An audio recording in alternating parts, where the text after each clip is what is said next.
Alors, quelle définition j'aurais de l'intelligence artificielle? C'est qu'il y en a plusieurs. Il y en a une qui correspond plus à l'intelligence forte, donc un fantasme un petit peu de science-fiction, qui est d'essayer d'imiter une intelligence complète, humaine, autonome, consciente.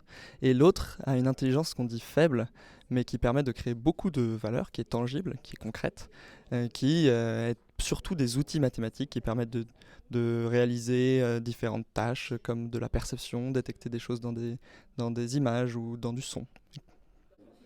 Alors, est-ce que les intelligences artificielles ou les machines peuvent apprendre en toute autonomie? Aujourd'hui, pas vraiment. Aujourd'hui, on est dans des systèmes qui sont contraints. Donc, on a défini les conditions dans lesquelles la machine peut évoluer.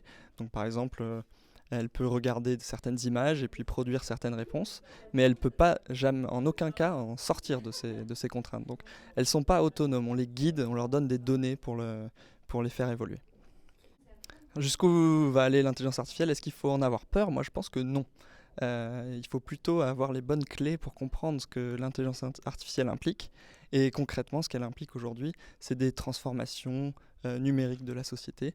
Et il faut bien les comprendre, il faut comprendre ce que ça va permettre, donc des avancées positives dans la santé par exemple, et des avancées potentiellement un peu plus négatives si on considère des systèmes de recommandation mal réglés qui peuvent générer des biais, par exemple, dans des offres de travail ou des publicités.